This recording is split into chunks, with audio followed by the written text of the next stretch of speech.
Chapter 6031-6040। ये सुनकर Kong जियांग्यू एक पल के लिए स्तब्ध रह गया।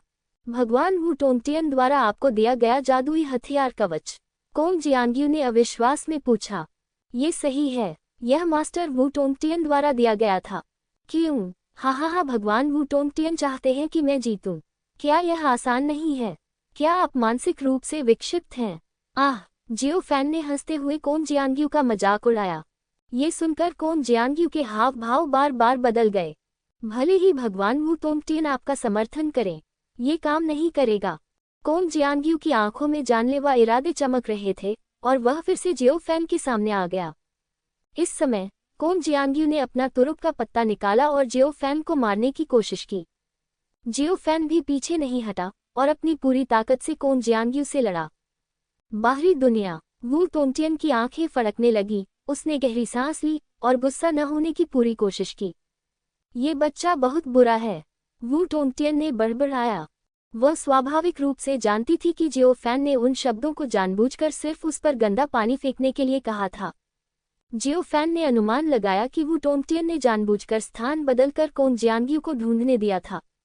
इसीलिए जियो फैन ने कहा कि उसने जो कवच पहना हुआ था वह उसे वू टोंगटियन ने दिया था। जियो फैन वह व्यक्ति था जिसने वू टोंगटियन पर हमला किया था, इसलिए स्वाभाविक रूप से जियो फैन को जवाबी कार्रवाई करनी पड़ी। निश्चित रूप से इस मामले का वू टोंगटियन से कोई लेना देना नहीं है। मैं सिर्फ वू टोंगटियन को घृणा करना चाहता हूँ। वास्तव में जियो फैन ने वास्तव में वू टोंगटियन को घृणा का अनुभव कराया। बाहरी लोगों के सामने वू टोंगटियन घमंडी है। परिणाम स्वरूप जियो फैन ने कहा कि वह उसे कवच देगा। तुम उसे क्या समझते हो? हा, कोंग जियांग्यू, इसके बारे में ध्यान से सोचो। भगवान वू टोंगटियन ने मुझे कवच दिया। वह क्या सोचती है? वह एक महिला है। जियो फैन मुस्कुराया और ठंडी हंसी उड़ाई। ये सुनते ही कोंग जियांग्यू का चेहरा काला पड़ गया और उसकी हत्या की मंशा अचानक कम हो गई। अच्छा काम, अगर जियो फैन ने जो कहा वह सच है। यह कोई आसान काम नहीं है।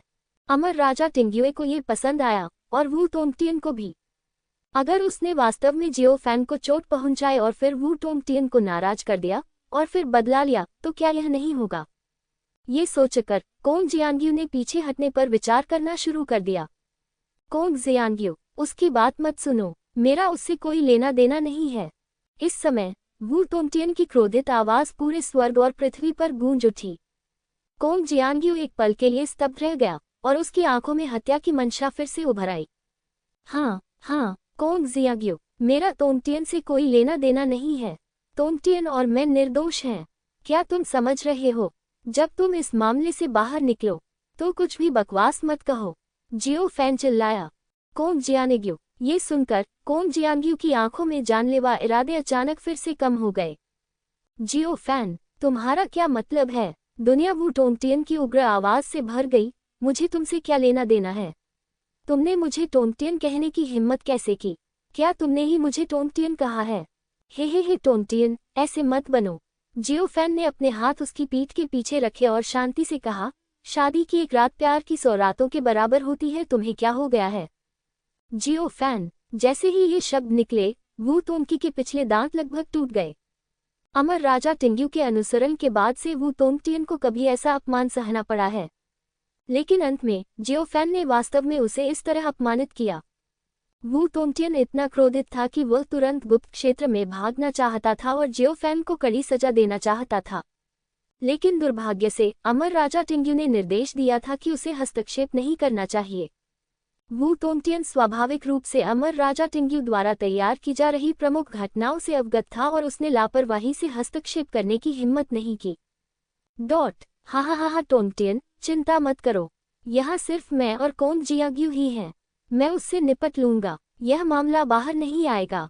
जियो फैन बेतहाशा हंसा, मन ही मन खुश भी हुआ। वू टोंगटियन से उसे घृणा थी, इसलिए उसने उसे भी आसान समय नहीं दिया। निश्चित रूप से अगर जियो फैन को यकीन नहीं था कि अमर राजा टिंग्यू को उसकी जरूरत है तो वह पागल महिला वू टोंगटियन को भड़काने की हिम्मत नहीं करेगा। इस समय कोंग जियांग्यू आधा विश्वास और आधा संदेह कर रहा था। लेकिन एक बात तो तय है, वो ये कि जियो फैन निडर है। वू टोंगटियन को इस तरह से अपमानित करने के बाद जियो फैन निश्चित रूप से मर जाएगा। दूसरी पार्टी निश्चित रूप से मूर्ख नहीं है। ये सोचते हुए कोंग जियांग्यू ने अपनी मुठ्ठियां बांध ली और जियाओ फैन को प्रणाम किया। भाई जियो, बस ऐसा दिखावा करो कि मैं यहाँ कभी था ही नहीं। मैंने कुछ नहीं सुना। मास्टर वू तोंगटियन, मुझे कुछ नहीं पता, सच में, अलविदा। ये कहने के बाद कोंग जियांग्यू मुड़ा और भाग गया। कोंग शियांग्यू को अब इस गंदे पानी में कोई दिलचस्पी नहीं थी। कोंग जियांग्यू, मत जाओ, तुम नहीं जा सकते, तुमने यह मामला लीक कर दिया है। मेरा परिवार निर्दोष है, मत जाओ, जियो फैन चिल्लाया, कान से कान तक हंसते हुए। इस समय कोंग जियांग्यू गायब हो गया था। कोंग जियांग्यू बहुत चतुर था और उसने आसपास की जांच करने के लिए अपनी आध्यात्मिक समझ का भी उपयोग नहीं किया। यदि आपके सामने ऐसी कोई बात आए तो निश्चित रूप से भाग जाना ही बेहतर है। जियो फैन, क्या तुम पागल हो? अगले ही पल वू तोंगटियन का एक भ्रामक चेहरा जियो फैन के सामने प्रकट हुआ, जो उसे ठंडी निगाहों से घूर रहा था। हे तोंगटियन, तुम मुझसे ये क्यों पूछ रहे हो? क्या तुम ये कहने की हिम्मत कर सकते हो कि इस कोंग जियांग्यू की व्यवस्था तुमने नहीं की थी? जियो फैन ने अपनी भौहें उठाई, अपनी बाहों को पार किया और दुखी होकर कहा, मैं तो बस निष्पक्षता चाहता हूँ। लेकिन तुम्हारा क्या? तुम तो मुसीबत खड़ी कर रहे हो। परेशानी पैदा करने से तुम्हारा क्या मतलब है? गुप्त क्षेत्र में प्रवेश करने के बाद तुम छिप गए। मैंने छुपाया, मैंने क्या गलत किया? आह, जियो फैन ने गुस्से से कहा, ये समझ से परे है।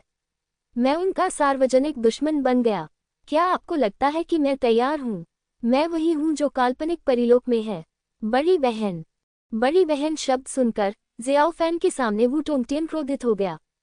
जियो फैन, आप, बहन, यह एक सम्मानजनक उपाधि है। मेरा मतलब कुछ और नहीं है, मुझे गलत मत समझो। नाराज मत हो, सच में, जियो फैन ने उत्सुकता से कहा। जियो फैन, तुम्हें इस परीक्षा में अपना सर्वश्रेष्ठ देना चाहिए। क्या तुम मेरी बात सुन रहे हो? वू तोंगटियन ने एक गहरी सांस ली और धीरे धीरे गायब हो गया।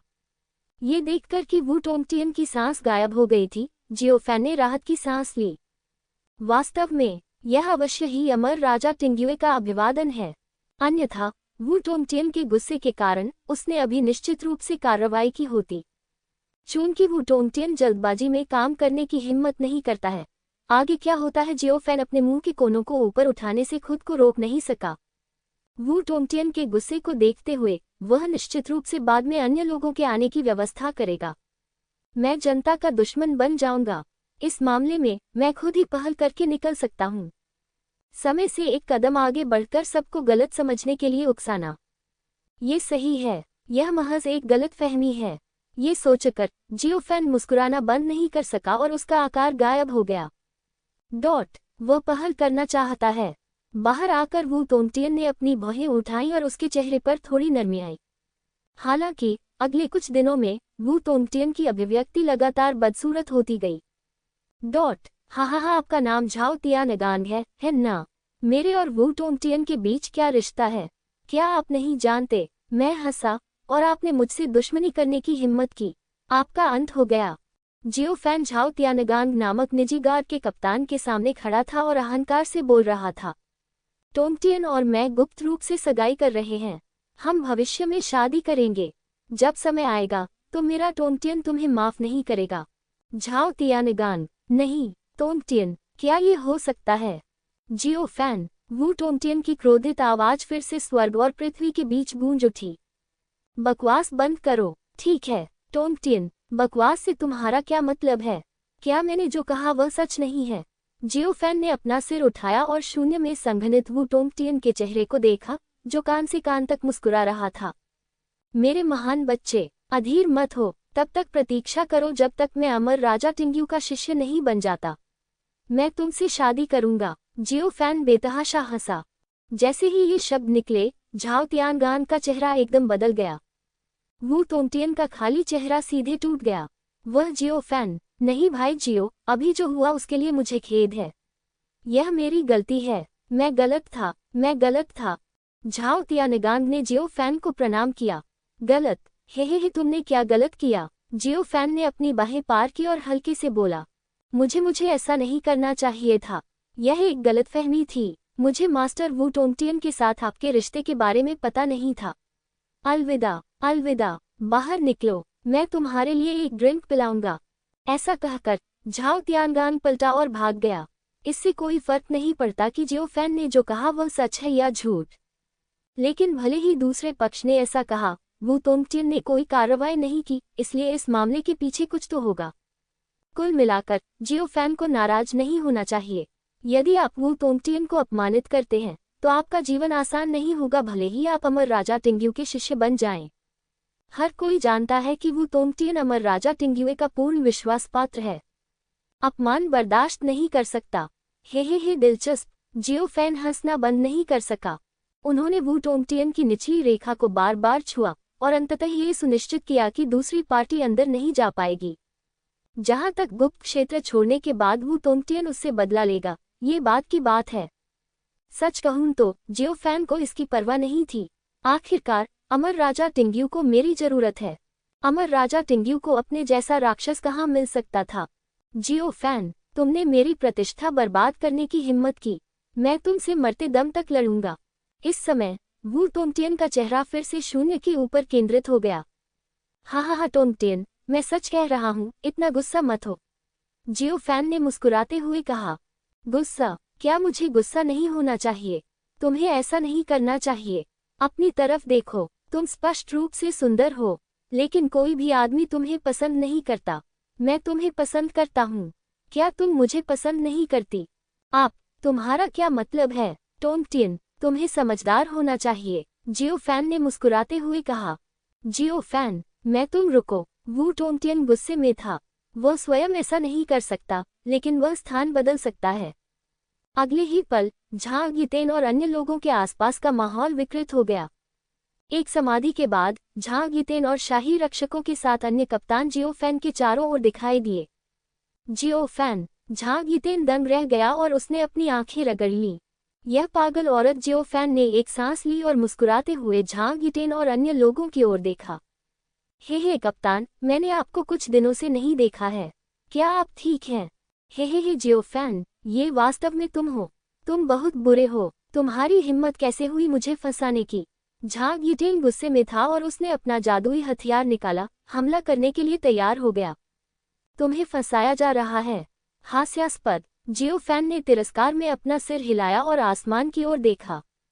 तोंगटियन, कुछ तो बोलो, उनको नमस्ते कहो। अरे, जियो फैन चिल्लाया।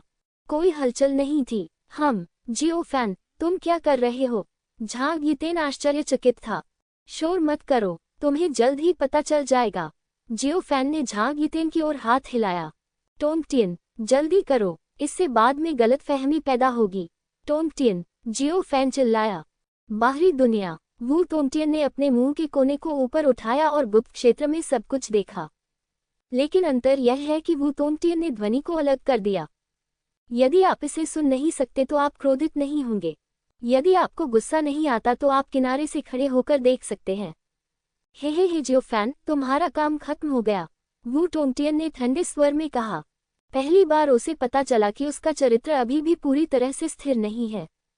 वू तोंगटियन अपने वर्तमान स्तर तक पहुंचने का कारण अमर राजा टिंग्यू के साथ संबंध है। परिणामस्वरूप वू तोंगटियन का अनुभव अन्य लोगों की तुलना में बहुत कम था। इसके अलावा वू तोंगटियन कभी किसी पुरुष के संपर्क में नहीं आया था, इसलिए उसे जियो फैन ने कुछ ही शब्दों से उकसाया। इस समय वू तोंगटियन ने अपना धैर्य वापस पा लिया था। तोंगटियन, कुछ तो बोलो। अरे, जल्दी बोलो। जियो फैन का चेहरा थोड़ा बदल गया। यदि वू तोंगटियन ने अपनी योजना के बारे में कुछ नहीं कहा होता तो कोई भी उस पर विश्वास नहीं करता। जियो फैन, झूठ बोलना बंद करो, झांग यितेन ने गुस्से से कहा। हे हाँ, जियो फैन, हमें वह सब कुछ बताओ जो तुम जानते हो। लाल लबादा पहने एक मजबूत आदमी कदम दर कदम आगे बढ़ा। आप कौन हैं? जियो फैन दंग रह गया और उस व्यक्ति को देखने लगा। मेरा नाम म्यू सुई है। मू सुई। जियो फैन ने सिर हिलाया और उस आदमी की तरफ देखा। म्यू सुई नाम का ये शक्तिशाली व्यक्ति यिन यान परिलोक के तीसरे स्तर पर है, जो झांग यितेन के समान ही है। अंतर यह है कि दूसरा व्यक्ति स्त्री ऊर्जा से भरा हुआ है। पहली नजर में यह एक महिला जैसी दिखती है। म्यू सुई को देखकर जियो फैन अमर राजा चिलिंग के बारे में सोचने से खुद को रोक नहीं सका। तुम एक विकृत व्यक्ति हो। जियो फैन कोसने से खुद को नहीं रोक सका। म्यू सुई। ये सुनकर म्यू सुई का चेहरा काला पड़ गया और उसने गहरी सांस ली। जियो फैन, तुम्हें मरना होगा। ऐसा कहने के बाद म्यूसुई बड़ी तेजी से जियाओ फैन की ओर दौड़ी। जियो फैन ने तियाननी तलवार निकाली और उससे वार किया। टकराना। एक जोरदार धमाके के साथ जियो फैन और म्यूसुई एक साथ पीछे हट गए। जियो फैन, मुझे तुम्हें मारना होगा। म्यूसुई दहाड़ा। इतना आवेगी मत बनो, शांत हो जाओ। वू टोंगटियन और मेरे बीच अच्छे संबंध हैं। वह मुझसे शादी करने के लिए सहमत हो गई। जियो फैन ने उत्सुकता से कहा। हे जियो फैन, अपनी जान बचाने के लिए तुमने कुछ भी कहने की हिम्मत की। झांग यितेंग ने ठंडे स्वर में कहा। झांग यितेंग, क्या तुम बीमार हो? क्या मुझे तुमसे कोई शिकायत है? आह! जियो फैन ने पलटकर झांग यितेंग को गुस्से से देखा। इन लोगों में से जियो फैन झांग यितेंग से सबसे ज्यादा नफरत करता था। वह अन्य लोगों को नहीं जानता था, लेकिन जियो फैन समझ सकता था कि उन्होंने अपने हितों के लिए उस पर हमला क्यों किया। एकमात्र अपवाद झांग यितेंग है, जिसका जियो फैन ने कुछ समय तक अनुसरण किया था। परिणामस्वरूप झांग यितेंग हर जगह जियो फैन का दुश्मन बन गया। उन्हें कुछ भी पता नहीं था। ऐसा इसलिए था क्योंकि जियो फैन ने झांग यितेंग का अनुसरण किया था, और जब उसने देखा कि जियो फैन को बहुत जल्दी पदोन्नत कर दिया गया तो वह असंतुष्ट महसूस कर रहा था। जियो फैन, तुम बहुत घमंडी हो, झांग यितेंग ने गुर्राते हुए कहा और जियो फैन की ओर बढ़ा। जियो फैन ने अपना जादुई हथियार निकाला और जियो फैन पर भी हमला कर दिया। ये देखकर अन्य लोगों ने अपने जादुई हथियार निकाल लिए। जियो फैन का चेहरा उदास था। अगर वह एक ही समय में इन मजबूत पुरुषों के साथ लड़ता तो वह निश्चित रूप से हार जाता। धिक्कार है वू टोंगटियन। जियो फैन ने अपना सिर उठाया और चिल्लाया, वू टोंगटियन, मैं तुम्हें इसका पछतावा करवाऊंगा, इसका पछतावा करवाऊंगा। ऐसा कहने के बाद जियो फैन ने नश्वर अमर की शक्ति को लागू किया और पुनर्जन्म की विधि को सक्रिय किया। जियाओ फैन ने बलपूर्वक आगे बढ़कर एक स्थानापन्न खिलाड़ी के साथ अपना स्थान बदल लिया। ये भी जियाओ फैन की पहले से की गई तैयारियों में से एक थी, बस किसी भी स्थिति के लिए। जियो फैन का आंकड़ा अचानक गायब हो गया, जिससे झांग यितेंग और अन्य लोग आश्चर्यचकित हो गए। अरे, ये बच्चा कितना चालाक है। मुझे क्या करना चाहिए? मैं उसे कहाँ पा सकता हूँ? कई लोग नाराज और बहुत गुस्से में थे। उन्होंने कभी उम्मीद नहीं की थी कि जियो फैन उनकी नाक के नीचे से भाग सकता है। दूसरा पहलू, जियो फैन के असली शरीर और उसके स्थानापन्न के बीच स्थिति का आदान प्रदान हुआ। बिना किसी हिचकिचाहट के उन्होंने पुनर्जन्म की शक्ति के उपयोग को सुविधाजनक बनाने के लिए तुरंत अधिक क्लोन तैयार कर लिए। सामान्यतः इस स्थान पर पुनर्जन्म की शक्ति का प्रयोग नहीं किया जा सकता। अंतर यह है कि जियो फैन ने नश्वर अमर की शक्ति में महारत हासिल कर ली है और वह बलपूर्वक ये सब उलट सकता है। बाहरी दुनिया। वुटोंग में मौसम काफी खराब है। लानत है, यह जियाओ फैन कितना चालाक है। वू टोंग को बुरा लगा। ये स्थान अमर राजा टिंग्यू का विदेशी स्थान है। अपनी शक्ति के साथ वह बहुत अधिक हस्तक्षेप नहीं कर सकती। अन्यथा वू टोंगटियन तुरंत जियो फैन को सबक सिखाने के लिए एक क्लोन भेज देगा। मूलतः इस मूल्यांकन का उद्देश्य जियो फैन का परीक्षण करना था। भले ही जियो फैन का प्रदर्शन उत्कृष्ट न हो, लेकिन अमर राजा टिंग्यू हार नहीं मानेंगे। आखिरकार अमर राजा टिंग्यू की नज़र में ये तथ्य कि जियो फैन दफन सागर की घटनाओं की खोज करने और अमर हिमखंड में प्रवेश करने में सक्षम था, पहले ही साबित कर चुका है कि वह काफी अच्छा है। जियाओ फैन के पास तो अमर राजा ची लिंग का शिष्य चिन्ह भी था। सबसे मजेदार बात यह है कि खुद जियो फैन को भी नहीं पता होगा कि अमर राजा ची लिंग का शिष्य टोकन अभी भी वैध है। इससे ये साबित होता है कि अमर राजा ची लिंग अभी भी जियो फैन के प्रति उतना ही दुष्ट है जितना पहले था। एक पल में 7 दिन बाद जियो फैन गुप्त क्षेत्र में अच्छी तरह से रह रहा है। अमर राजा टिंग्यू के शिष्य चिन्ह को किसी ने नहीं देखा है।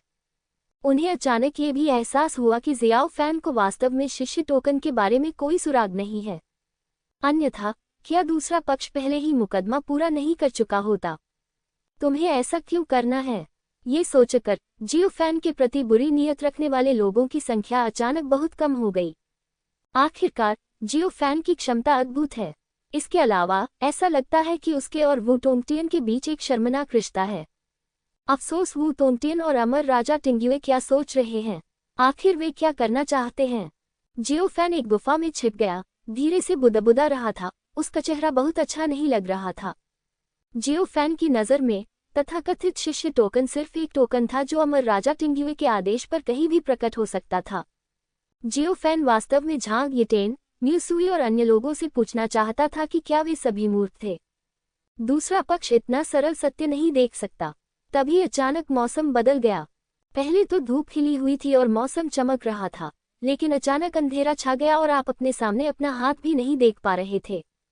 हाँ, जियो फैन चौंका और उसने तुरंत इसे देख लिया। बाहरी दुनिया घोर अंधकार में थी और उसकी अपनी आध्यात्मिक समझ का दायरा छोटा होता जा रहा था। क्या अगला परीक्षण आ रहा है? जियो फैन ने धीरे से कहा और गुफा से कदम दर कदम बाहर निकल गया। यही हाल अन्य लोगों का भी था। वे सभी स्तब्ध थे और उन्हें पता ही नहीं था कि क्या हो रहा है। क्या हो रहा है? इतना अंधेरा क्यों है? न केवल आध्यात्मिक चेतना दमित है, बल्कि अमर शक्ति भी दमित है। ये किस तरह का परीक्षण है? सभी लोग हैरान थे। उन्हें लगा कि उनकी शारीरिक शक्ति भी दब गई है। अमर से नश्वर में परिवर्तन की अनुभूति होती है। बाहरी दुनिया, यह क्या है? वू टोंगटियन ने चारों ओर देखते हुए बड़बड़ाया। मत देखो, यह मैं हूँ। अगले ही पल वू टोंगटियन के सामने एक भ्रामक प्रकाश और छाया प्रकट हुई। अमर राजा, आप क्या कर रहे हैं? यह आपके लिए इसके लायक नहीं है। हे कोई बात नहीं, बस उन्हें 3 साल तक समझने दो, अमर राजा टिंग्युए ने हंसते हुए कहा। लेकिन चिंता मत करो, सब ठीक है। अमर राजा टिंग्युए की बात सुनकर वू टोंगटियन ने हल्की सी आह भरी, सिर हिलाया और ज्यादा कुछ नहीं कहा। इस समय गुप्त क्षेत्र में किसी को भी पता नहीं था कि क्या हो रहा है। धीरे धीरे उनके चारों ओर रंग दिखाई देने लगे। हर कोई अलग अलग स्थान पर है। फूल, पौधे, पेड़ और आसपास की हर ईंट और टाइल असली हैं। यह एक उजाड़ जंगल है। क्या यह एक नश्वर शहर है? यह एक गांव है। झांग यीतेन, म्यूसुई और अन्य लोग आश्चर्यचकित थे। मैंने स्वयं को एक भिन्न स्थान पर एक नश्वर प्राणी के रूप में पाया। जियो फैन वही है, लेकिन जो अलग है वह है। यह एक वेश्यालय है। जियो फैन ने आश्चर्य से चारों ओर देखा। ये सही है। जियाओ फैन को अज्ञात कारणों से वेश्यालय भेज दिया गया था। वह कछुआ अधिकारी की वर्दी पहने हुए था और वेश्यालय के दरवाजे पर मेहमानों का स्वागत कर रहा था। जियो फैन दंग रह गया। चाचा, क्या रुयान यहाँ है? एक मोटा और बड़े कान वाला आदमी मुस्कुराते हुए जियाओ फैन के पास आया। जियो फैन ने अपने सामने खड़े मोटे आदमी को बेवकूफी से देखा। कछुए, तुम किसे बुला रहे हो? तुम, बेशक ये तुम ही हो। जल्दी बताओ, क्या रुयान यहाँ है? मोटा आदमी गुस्से में था। जियो फैन क्रोधित हो गया, लेकिन उसने पाया कि उसे दबा दिया गया था। अमर शक्ति की बात तो दूर, यहाँ तक कि कोई आध्यात्मिक शक्ति भी नहीं है। जियो फैन ने खुद को चुटकी काटी। बहुत दर्द होता है। साधारण मांस और रक्त, तुम कमीने, क्या तुमने सुना? मोटा आदमी गुस्से में था और उसने जियाओ फैन का कॉलर पकड़ लिया। जियो फैन एक पल के लिए स्तब्ध रह गया और एक स्मृति जो मूल रूप से उसकी नहीं थी, उसके दिमाग में उभरी। मेरे सामने जो मोटा आदमी है उसका नाम जी कैजुन है। इसके अलावा उनकी उत्पत्ति सरल नहीं है और वे शाही परिवार के दूर के रिश्तेदार हैं। अचानक अमर राजा टिंग्यू की आवाज जियो फैन के कानों में सुनाई दी। शिष्य की निशानी महल के अंदर है। जियो फैन को अचानक नवीनतम मिशन का एहसास हुआ और वह उसे समझ गया। एक साधारण व्यक्ति के रूप में शिष्य टोकन प्राप्त करें। अपने सामने जी कैजुन को देखते हुए जियो फैन ने एक गहरी सांस ली। धन्यवाद सर, आप नाराज हैं? रुयान यहाँ है। यहाँ। जियो फैन ने बार बार सिर हिलाया और मुस्कुराते हुए बोला। चूंकि यह एक परीक्षा है, इसलिए आपको झुकने और खींचने में सक्षम होना चाहिए। जियो फैन ने कोई आपत्ति नहीं जताई और कुछ समय के लिए हिजड़ा बनने का नाटक किया। ठीक है, अगली बार और तेजी से बोलो। क्या तुम मेरी बात सुन रहे हो? जी कैजुन ने संतुष्टि से सिर हिलाया और उसका हाथ छोड़ दिया। सर, इधर आइए। जियो फैन ने एक दलाल की तरह कृपया इशारा किया और जी कैजुन को वेश्यालय में ले गया। रुयान एक वेश्या है। वह देखने में अच्छी है और उसका फिगर भी अच्छा है, तथा वह वेश्यालय की शीर्ष लड़की है। जी कैजुन एक नियमित ग्राहक है और वह हर बार आने पर रुयान की तलाश करता है। चूंकि अमर राजा टिंग्यू ने कहा कि शिष्य टोकन महल में है, जियो फैन को महल में प्रवेश करने का रास्ता खोजने के लिए अपने आसपास के सभी संसाधनों का उपयोग करना होगा। जियो फैन ने अमर राजा टिंग्यू की ताकत की प्रशंसा की। वह काल्पनिक परिलोक में पहुंच चुका है और उसकी असली ताकत यिन यांग परिलोक के प्रथम स्तर के आसपास है। दूसरा पक्ष वास्तव में स्वयं को ऐसे भ्रम में डाल सकता है। प्रतिद्वंद्वी के तरीके शायद अमर राजा के स्तर से भी आगे निकल गए हैं। बाकी लोगों के लिए भी यही स्थिति थी। उन सभी ने अमर राजा टिंग्यू के निर्देश सुने। शिष्य टोकन महल में है और उन्हें अंदर जाकर शिष्य टोकन प्राप्त करने का रास्ता खोजना होगा। हर कोई अपना दिमाग खपा रहा था और विभिन्न समाधानों के बारे में सोच रहा था। सबसे अधिक सफलता पाने वाले व्यक्ति थे झाओ तियानगांग। महल में भोजन पहुंचाना ही उसकी पहचान है। आप हर दिन महल में प्रवेश कर सकते हैं। भगवान मेरी मदद करें। झाओ तियानगांग जोर से हंसा और उत्साह से अपनी मुट्ठियां भींच लीं। अगले दिन सुबह सुबह झाओ तियानगांग घोड़ागाड़ियों के एक समूह के साथ एक भव्य जुलूस में शाही शहर पहुंचे। महल में प्रवेश करने के बाद झाओ तियानगांग चुपके से निकल गया। ये सही है, वह चोर बनना चाहता है। एक बार मुझे टोकन मिल जाए तो ये सब गायब हो जाएगा और मैं अमर राजा टिंग्यू का शिष्य बन जाऊंगा। झाओ तियानगांग उत्साहित दिखे और चुपचाप आगे पीछे चलने लगे। यद्यपि वह एक साधारण व्यक्ति बन गया है, फिर भी वह बहुत सतर्क है। झाओ तियानगांग का मानना था कि वह शिष्य टोकन आसानी से पा सकता है। हालांकि झाओ तियानगांग गलत था, और यह पूरी तरह गलत है। एक बात वह भूल गया कि महल बहुत बड़ा है और वह हर मांस से बना है, इसलिए उसे भूख लगेगी। मैं लापरवाह था। रात में झाओ तियानगांग ने उदास चेहरे के साथ अपने पेट की गड़गड़ाहट को छुआ। वह महल के पहरेदारों की तलाशी से तो बच सकता था, लेकिन अपने पेट का ख्याल नहीं रख सकता था। उसका पेट गुड़गुड़ा रहा था। झाओ तियानगांग क्या कर सकता था? कोई उपाय नहीं है। झाओ तियानगांग क्रोधित था, लेकिन वह कुछ नहीं कर सकता था। सबसे घृणित बात यह है कि झाओ तियानगांग खो गया। वह टोकन ढूंढने में इतना व्यस्त था, मरने के लिए इतना दृढ़ था कि उसने कभी पीछे मुड़ने के बारे में नहीं सोचा। झाओ तियानगांग भाग्यशाली है, लेकिन बदकिस्मत भी है। 2 दिन बाद अपने पेट में गुर्राहट के कारण झाओ तियानगांग को महल के रक्षकों ने जीवित पकड़ लिया और स्वर्गीय कारागार भेज दिया। मेरे साथ अन्याय हुआ है। ये बहुत अन्याय है, झाओ तियानगांग ने दहाड़ते हुए कहा। ये दुख की बात है कि किसी ने भी उस पर विश्वास नहीं किया। तुम सिर्फ एक वेटर हो। तुम चुपके से घूम रहे हो। क्या तुम अब भी मुझ पर आरोप लगा रहे हो? एक हिजड़ा फुसफुसाया, सच बताओ। नहीं तो हे मैं तुम्हें मार डालूंगा। झाओ तियानगांग क्रोधित था, लेकिन वह कुछ नहीं कर सकता था। दूसरों की परिस्थितियां भिन्न होती हैं। वे सभी महल में जाने का रास्ता ढूंढने की कोशिश कर रहे थे। जो बात उन्हें झाओ तियानगांग से अलग बनाती है, वह ये है कि उन्हें हाल ही में यह एहसास हुआ है कि वे मांस और रक्त से बने हैं और उन्हें भूख लग सकती है। किसी नाजुक क्षण में यदि आप भूख के कारण खुले में हो तो यह नुकसान होगा। वेश्यालय। धन्यवाद सर, आपको कैसा लग रहा है? बुरा नहीं मिस्टर गुई, आप बहुत अच्छे हैं, बहुत अच्छे। जी कैजुन ने संतुष्टि के साथ सिर हिलाया और जियाओ फैन के कंधे पर थपथपाया। वैसे छोटे कछुए, तुम्हारा नाम क्या है? जी कैजुन ने पूछा। मेरा नाम जियाओ फैन है। जियाओ फैन अजीब तरह से मुस्कुराया। जियो फैन, ये तो एक साधारण नाम है। अपना नाम बदलकर जियोफू या जियोगुई या जियोकई रख लो। जियो फैन, अभी नहीं। जियो फैन ने अपना सिर हिलाया। ठीक है, जो तुम चाहो। जी कैजुन ने अपना मुंह पोंछा और जाने वाला था। जियो फैन ने अचानक जी कैजुन की कलाई पकड़ ली। मिस्टर टर्टल, आपको क्या हो गया है? जी कैजुन स्तब्ध और थोड़ा क्रोधित था। हाल के दिनों में जियो फैन को जी कैजुन की पृष्ठभूमि का पता चला है। उसके बाद ही आप कार्रवाई करने की योजना बनाते हैं। सर जी, मैंने सुना है कि आप एक शाही रिश्तेदार हैं। क्या ये सही है? जियो फैन जी कैजुन के कान के पास झुकी और फुसफुसाई। तो क्या? जी कैजुन दंग रह गया और उसका स्वर अमित्र हो गया।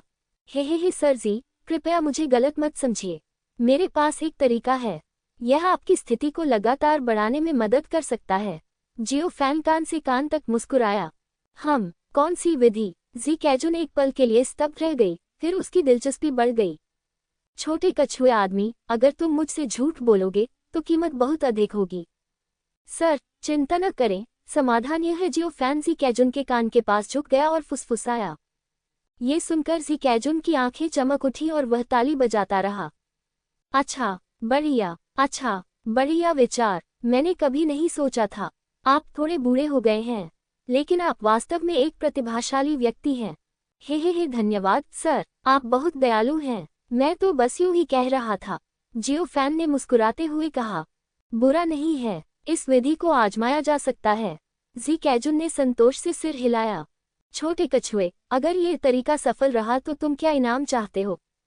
मैं चाहता हूँ, हे बस आपके पीछे आ जाऊं, सर। जियो फैन ने अपने हाथ रगड़े और मुस्कुराते हुए कहा। स्मार्ट, अच्छा। जी कैजुन ने संतोष से सिर हिलाया और जल्दी से वहां से चला गया। जियो फैन की योजना सरल थी, जो कि जी कैजुन को महल में बड़े लोगों को लाने और अच्छा समय बिताने देना था। इसलिए हम उन्हें एक दूसरे के करीब ला सकते हैं और साथ ही उन लोगों पर नियंत्रण भी पा सकते हैं। जी कैजुन एक मूर्ख है और इसके बारे में ज्यादा नहीं सोचता है। यदि जियो फैन शिष्य टोकन प्राप्त करने के लिए महल में जाना चाहता है, तो उसे जोखिम उठाना होगा। लेकिन जी कैजुन एक अच्छा उम्मीदवार नहीं है। जियो फैन को महल में आसानी से प्रवेश करने के लिए अन्य लोगों के बीच से होकर गुजरना होगा। उसे जल्दी करना होगा, क्योंकि बाकी लोग भी कोई साधारण लोग नहीं हैं। वास्तव में अन्य लोग भी महल में प्रवेश करने का रास्ता खोजने के लिए अपना दिमाग लगा रहे थे, झाओ तियानगान को छोड़कर। स्नैप स्नैप स्नैप, मुझे बताओ, तुम कौन हो? मैं निर्दोष हूँ। मैं तो बस एक डिलीवरी बॉय हूँ। अभी भी मुझे नहीं बता रहे हो? Snap snap snap. इस समय झाओ तियानगान को बुरी तरह पीटा जा रहा था। उसका शरीर घावों से भरा हुआ था और उसका गुस्सा बिल्कुल भी नहीं था। ये कहना होगा कि झाओ तियानगान की स्थिति दयनीय थी। ये बहुत भ्रामक है। वह तो केवल शिष्य का प्रतीक चिन्ह खोजना चाहता था, परंतु अंततः उसने स्वयं को स्वर्गीय कारागार भेज दिया। 3 दिन बाद जी कैजुन पीले वस्त्र पहने एक आदमी के साथ वेश्यालय में आया। मिस्टर टर्टल, आप इसका ख्याल रखें। जी कैजुन ने जियाओ फैन को आंख मारी। समझे? मैं समझ गया मेरे प्रभु, कृपया अंदर आइए, जियो फैन ने मुस्कुराते हुए कहा, और जी कैजुन और एक अन्य व्यक्ति को सबसे बड़े निजी कमरे में ले गया। फिर जियो फैन ने वेश्याओं के एक समूह को निजी कमरे में बुलाया। ये सब करने के बाद जियो फैन वेश्यालय के बाहर चला गया और एक बच्चे को देखकर हाथ हिलाया। दूसरे पक्ष को एक चांदी की सिल्ली दे दो और उसे पुलिस के पास जाने दो। उन्होंने कहा कि उनके वेश्यालय में एक वांछित अपराधी था। बच्चे ने वैसा ही किया जैसा उसे बताया गया था और वो तुरंत उस काम को करने चला गया। जब जी कैजुन और युवक आनंद ले रहे थे, तो सैनिकों का एक समूह वांछित अपराधी को गिरफ्तार करने के लिए दौड़ा। इस बारे में जानने पर जी कैजुन और युवक घबरा गए। मुझे क्या करना चाहिए? मुझे क्या करना चाहिए? महाराज, घबराए नहीं। जी कैजुन इतना चिंतित था कि वह उछल पड़ा। महाराज, जियो फैन, जो कमरे के बाहर छिपा हुआ था, अचानक दंग रह गया और कुछ सोचने लगा। क्या मैं इतना भाग्यशाली हूँ? प्रतिभा, आप क्या कहते हैं कि हमें क्या करना चाहिए? मैं उन्हें भेज दूंगा। ऐसा कहकर जी कैजुन दरवाजा धक्का देकर बाहर जाने वाला था। जियो फैन जी कैजुन को प्रदर्शन करने का मौका कैसे दे सकता था? जियो फैन ने दरवाजा धक्का देकर खोला और गुस्से से कहा, डरो मत मेरे प्रभु, यह मामला मुझ पर छोड़ दो। जियो फैन ने अपनी छाती थपथपाते हुए कहा, आप, ठीक है, मैं इसका ध्यान रखूंगा। मैं उन्हें दूर ले जाऊंगा। क्या तुम ये कर सकते हो, छोटे कछुए आदमी? जी कैजुन ने उत्सुकता से कहा, अगर मेरे भाई को कुछ हो गया तो? कमरे में मौजूद वेश्या घबरा गई और उसने जी कैजुन की बात ध्यान से नहीं सुनी। चिंता मत करो, मेरे पास एक रास्ता है। जियो फैन ने भारी सिर हिलाया और पीले लबादे वाले आदमी की ओर देखा। सर, कृपया मुझ पर एक बार भरोसा करें। ठीक है, आगे बढ़ो। हाँ, जियो फैन ने भारी स्वर में सिर हिलाया, मुड़ा और कमरे से बाहर चला गया। अब जब हमें पीले वस्त्र वाले व्यक्ति की पहचान पता चल गई है, तो हम उसके करीब पहुंचने का रास्ता ढूंढ सकते हैं। जब तक आप अपना काम अच्छी तरह से करते हैं और दूसरे पक्ष की सराहना प्राप्त करते हैं, तब तक चीजें आसान हो जाएंगी। यह मामला मूल रूप से जियो फैन द्वारा व्यवस्थित किया गया था। जियो फैन ने पहले से ही अपने आसपास के यामिन धावकों के चरित्र की जांच कर ली थी। जियो फैन नीचे गया, चुपके से यामिन धावक से कुछ बातें की और उसे हाल के वर्षों की अपनी बचत दे दी। निश्चित रूप से ये सारी बचत बूढ़े आदमी ने जमा की थी। फिर जियाओ फैन ने बच्चे को बुलाया और उससे ये स्वीकार करवाया कि उसने जानबूझकर झूठा मामला दर्ज कराया था। बेलिफ क्रोधित हो गया, लेकिन पैसे की खातिर समूह ने ये कहते हुए कि यह एक झूठा अलार्म था, शक्तिशाली तरीके से वहां से चले गए। जियो फैन इस परिणाम से बहुत संतुष्ट थे। बॉक्स में वापस आने के बाद जी कैजुन और पीले लबादे वाले आदमी दोनों ने राहत की सांस ली। बेटे, तुमने बहुत अच्छा काम किया। पीले लबादे वाले आदमी ने संतोष से सिर हिलाया। आपकी चिंताओं को साझा करने में सक्षम होना मेरे लिए बहुत सम्मान की बात है। जियो फैन ने मुस्कुराते हुए कहा। वह बहुत विनम्र, हृदय से विनम्र, व्यवहार में बहुत विनम्र थे। सब कुछ सफलता के लिए है, जियो फैन सहन करना चुन सकता है। हाँ, बढ़िया, आपका नाम क्या है? जियो फैन। जियो फैन, यह एक अच्छा नाम है। पीले लबादे वाले आदमी ने सिर हिलाया। हाँ, यह एक अच्छा नाम है, जी कैजुन ने दोहराया और दूसरे व्यक्ति के कान के पास झुक गया। तो मेरे भाई, क्या हम जारी रखें? भूल जाओ, अब मेरा मूड नहीं है। चलो अगली बार करते हैं। पीले लबादे वाले आदमी ने अपना सिर हिलाया और जियाओ फैन की तरफ देखा। उन सबको जाने दो। ये सुनकर जियो फैन ने तुरंत सिर हिलाया और वेश्याओं को जाने के लिए कहा। सर, क्या आपके पास कोई अन्य निर्देश हैं? जियो फैन ने पूछा। हे, तुम्हें ये रहस्य रखना होगा, समझे? भविष्य में अच्छा व्यवहार करना और मैं तुम्हारे साथ गलत व्यवहार नहीं करूंगा। पीले लबादे वाले आदमी ने सोने की एक सिल्लियाँ निकाली और उसे जियाओ फैन को सौंप दिया। ये तो बहुत ज्यादा है, महामहिम, अगर मैं तुम्हें ये दूं तो ले लो, जी कैजुन ने गुस्से से कहा। हाँ, बहुत बहुत धन्यवाद सर। जियो फैन ने बार बार सिर हिलाया। बहुत अच्छा, पीले लबादे वाला आदमी बहुत संतुष्ट हुआ और जी कैजुन के साथ चला गया। इसके बाद कुछ समय तक पीले वस्त्र वाला वह आदमी कभी कभी आता रहता था। जियो फैन द्वारा की गई हर व्यवस्था से दूसरे पक्ष को बहुत संतुष्टि मिली। समय के साथ जियो फैन को लगा कि अब सही समय आ गया है। उन्होंने 2 आयामी दृष्टिकोण अपनाया और दोनों परिदृश्यों के लिए तैयारी की। पहली तैयारी ये थी कि जियो फैन ने सीधे तौर पर व्यक्त किया कि वह पीले बागे वाले आदमी का अनुसरण करना चाहता था और अब वह हिजड़ा नहीं रहना चाहता था। हे जियाओ फैन, तुम एक प्रतिभाशाली व्यक्ति हो। अगर तुम वेश्यालय में रहोगी तो ये तुम्हारी प्रतिभा की बर्बादी होगी। ये ठीक है, पीले लबादे वाले आदमी ने सहमति जताते हुए सिर हिलाया। तुम क्या करना चाहते हो? बताओ, मैं तुम्हारे लिए इसका प्रबंध कर सकता हूँ। पीले लबादे वाले आदमी ने हल्के से कहा। मैं बस तुम्हारे साथ रहना चाहता हूँ। मैं तुम्हारे लिए कुछ भी करूँगा। मेरे पीछे आओ। पीले लबादे वाला आदमी मुस्कुराया और जी कैजुन की ओर देखा। जियो फैन, तुमने अभी तक मेरी पहचान का अनुमान नहीं लगाया है ना? पीले लबादे वाले आदमी ने हल्के से कहा। यह अगर तुम मुझे नहीं बताओगे तो मैं अनुमान नहीं लगा पाऊंगा। हाँ, तुम समझदार हो, लेकिन सच बताऊं तो मेरे पीछे आने वाले लोग अधूरे हैं। क्या तुम अधूरे आदमी बनना चाहते हो? पीले लबादे वाले आदमी ने हल्के से कहा। अधूरा? जियो फैन ने थोड़ा सा मुंह सिकुड़ा और बार बार अपना सिर हिलाया। मेरे प्रभु, मैं नहीं चाहता। हे, तो फिर मैं कुछ नहीं कर सकता। तुम अब मेरा पीछा नहीं कर सकते। क्या ये हो सकता है कि आप वर्तमान सम्राट हैं? ये सही है, पीले लबादे वाले आदमी ने अपनी छाती फुलाकर और सिर उठाकर गर्व से कहा। ये वास्तव में महाराज है। कोई आश्चर्य नहीं कि आप इतने शक्तिशाली हैं। आप एक देवता की तरह हैं। जियो फैन ने अंगूठा दिखाया। हे, मेरी चापलूसी करना बंद करो और मुझे बताओ, तुम क्या करना चाहते हो? मैं महल का रक्षक बनना चाहता हूँ, महाराज की सुरक्षा के लिए। जियो फैन ने मुस्कुराते हुए कहा। क्या आप इसमें अच्छे हैं? जरूर, जियो फैन ने बार बार सिर हिलाया। हे कैजुन, तुम क्या सोचते हो? पीले लबादे वाले आदमी ने जी कैजुन को प्रश्नवाचक निगाह से देखा। हाँ, मुझे उसे आजमाने दो। जी कैजुन धीरे धीरे जियाओ फैन के सामने चला गया। जी कैजुन, जो मोटा और बड़े कान वाला है, जियाओ फैन से एक पूरा चक्र बड़ा है। शाही भाई, अगर वह मुझे हरा देता है तो ठीक है, अगर नहीं तो ठीक नहीं है। जी कैजुन ने हल्के से मुस्कुराया। अच्छा विचार है। पीले लबादे वाले आदमी ने सिर हिलाया। जियो फैन, अगर तुम उसे हरा दोगे तो तुम गार्ड बन सकते हो।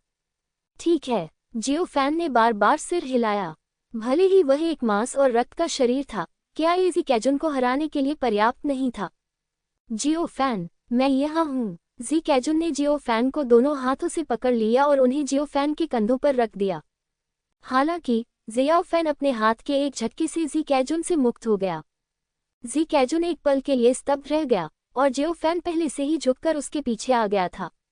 एक समय उसके हाथ में चॉपस्टिक की एक जोड़ी दिखाई दी और उसे जी कैजुन की गर्दन पर दबा दिया गया। धन्यवाद सर, आप हार गए, जियो फैन ने शांति से कहा।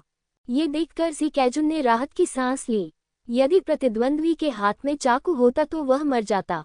जियो फैन, तुम बुरे नहीं हो। जी कैजुन के माथे पर पसीना था और वह अभी भी डरा हुआ था। हे, बुरा नहीं है। जियाओ फैन मुस्कुराया। पीले लबादे वाले युवक को देखा, अपनी मुट्ठियां बांधी और कहा, महाराज आप क्या सोचते हैं? बुरा नहीं, बहुत अच्छा। पीले लबादे वाले युवक ने सिर हिलाया। आज से तुम महल के रक्षक हो। धन्यवाद महाराज। डॉट डॉट अगले दिन ज़ियाओ फैन सुबह सुबह महल में प्रवेश कर गया। पीले वस्त्र पहने युवक ने कहा कि यदि वह महल का रक्षक बन गया तो उसे उसका जासूस बनना होगा और गुप्त रूप से सब पर नजर रखनी होगी। वास्तव में ये ज़ियाओ फैन का उद्देश्य भी है।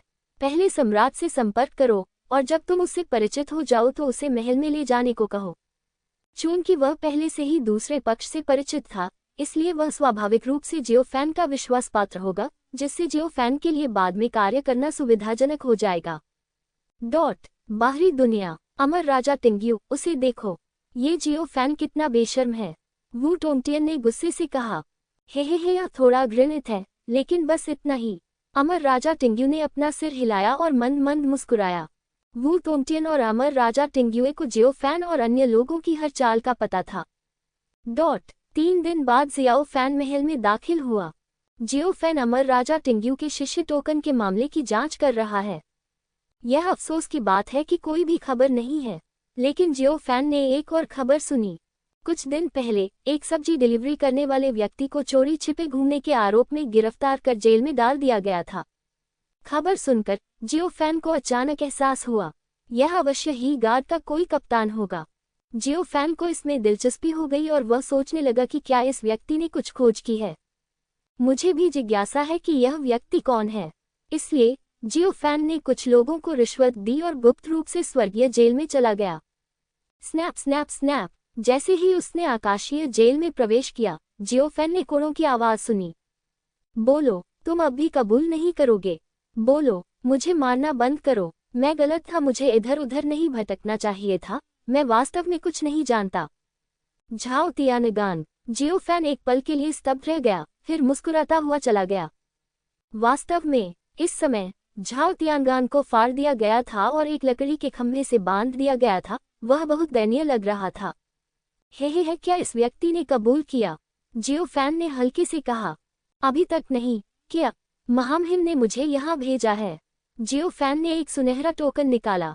ये देखकर जेलर चौंक गया और उसने ज़ियाओ फैन की ओर सलाम किया। आपका स्वागत है, मैं उससे अकेले में पूछताछ करना चाहता हूँ। ज़ियाओ फैन ने शांति से कहा। हाँ। जेलर ने सिर हिलाया और जाने के लिए मुड़ा।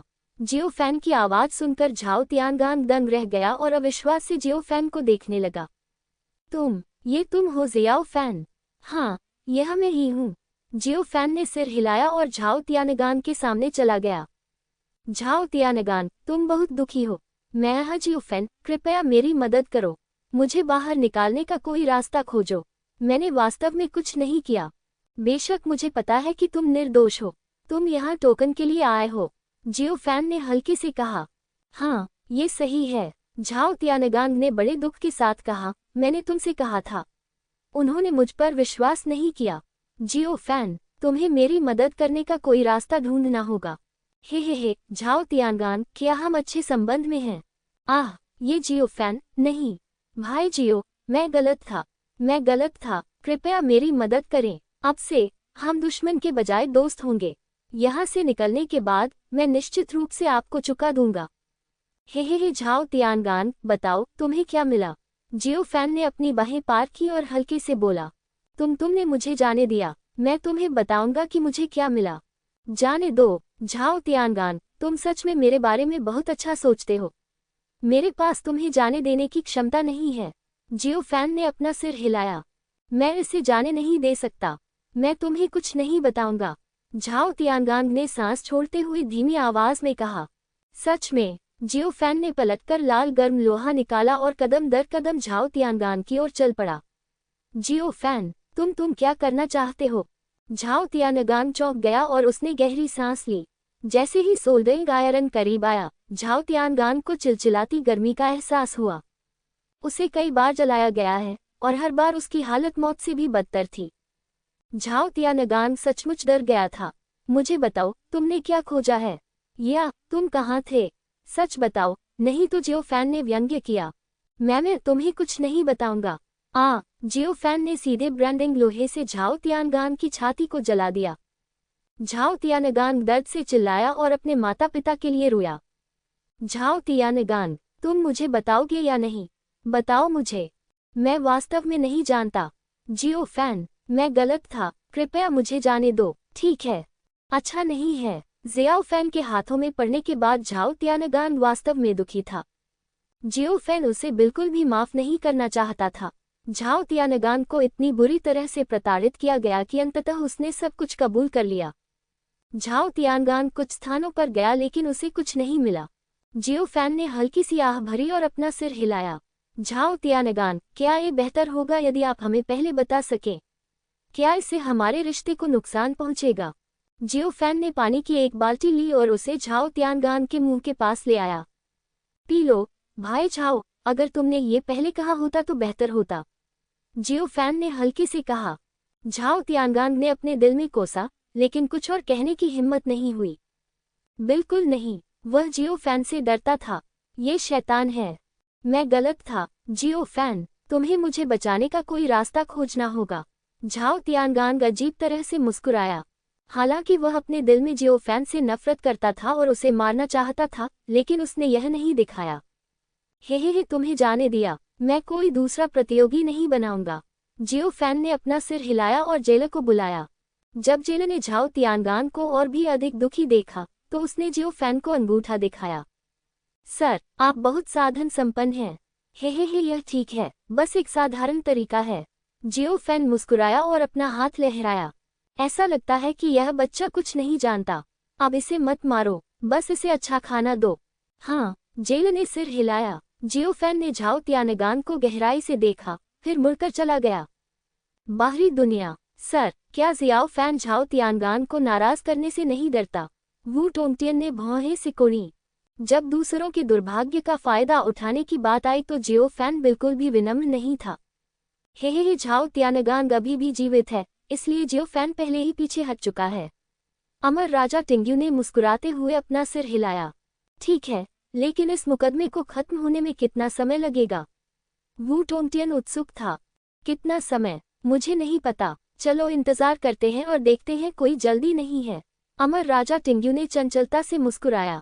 मुझे ये जानने में और अधिक दिलचस्पी हो गई कि आगे क्या हुआ। अगले दिनों में जियो फैन ने एक गार्ड के रूप में खोज जारी रखी। यह अफसोस की बात है कि अंत में जियाओ फैन को कुछ भी नहीं मिला। 3 दिन बाद जियो फैन की अचानक एक पुराने परिचित से मुलाकात हुई। झांग यितेन। जियो फैन चौंक गया। झांग यितेन को देखते हुए, जो उसके सामने लंगड़ाते हुए चेहरे पर कड़वाहट भरी नजर के साथ चल रहा था, वह अचानक कांप उठा। वही हो सकता है। जियो फैन ने एक सांस छोड़ी और झांग यितेन के सामने चला गया। झांग यितेन को दर्द महसूस हुआ। उसने अपने दांत पीस लिए और ऊपर देखा, लेकिन जब उसने जियो फैन को देखा तो वह अचानक दंग रह गया। जियो फैन, आप? झांग यितेन ने अचानक आधे में ही बात करना बंद कर दिया। उसकी आवाज बदल गई और उसका पुरुषत्व खत्म हो गया। इसके बजाय वो एक महिला की तरह अधिक दिखती है। हे, जैसी कि उम्मीद थी। झांग यितेन, तुमने खुद को शुद्ध कर लिया है। जियो फैन हंसना बंद नहीं कर सका। तुम अंगरक्षक कैसे बन गए? झांग यितेन ने गुस्से से दांत पीसते हुए कहा। हा, बस एक छोटी सी तरकीब, ये बहुत आसान है, लेकिन क्या तुम इतनी बहादुर हो? जियो फैन वास्तव में अब और नहीं रोक सका। तुम्हें किस बात का डर है? जाने के बाद तुम्हारा शरीर जरूर ठीक हो जाएगा। ये बलिदान इसके लायक है। झांग यितेन ने दांत पीसते हुए कहा। बलिदान? हा, क्या ये कोई छोटा बलिदान है? तुम जियाओ फैन, क्या तुमने कुछ खोज निकाला है? पता चला? नहीं। अगर पता भी चल जाए तो क्या मैं तुम्हें बताऊंगा? जियो फैन ने अपनी बाहें पार करके व्यंग्य किया। जियो फैन, तुम मत भूलना, मैं तुम्हारा पूर्व बॉस था। पाह! जियो फैन ने अपने बैकहैंड से झांग यितेन के चेहरे पर थप्पड़ मारा। तुमने मुझे मारने की हिम्मत की? झांग यितेन हैरान रह गया और अविश्वास से जियो फैन को देखने लगा। मैं तुम्हें मारने जा रहा हूँ। तुम अपने आप को क्या समझते हो? तुमने मुझे मारा। तुमने मुझे मारने की हिम्मत की। झांग यितेन को यकीन नहीं हुआ। उसने अपने दांत पीस लिए और जियाओ फैन को घूरने लगा। तुम्हें मारने में क्या बुराई है? पाह! जियो फैन क्रोधित हो गया और उसने झांग यितेन को फिर से थप्पड़ मारा। तुम कमबख्त हिजड़े हो, टकराना! जियो फैन ने झांग यितेन को जमीन पर गिरा दिया। तुम जियाओ फैन, बस रुको। जब हम बाहर निकलेंगे मैं सुनिश्चित करूंगा कि तुम मुसीबत में हो, झांग यीतेन ने गुस्से से कहा। इस समय वह अभी अभी शुदा हुआ था और एक साधारण व्यक्ति को भी नहीं हरा सकता था। जियाओ फैन की तो बात ही छोड़िए।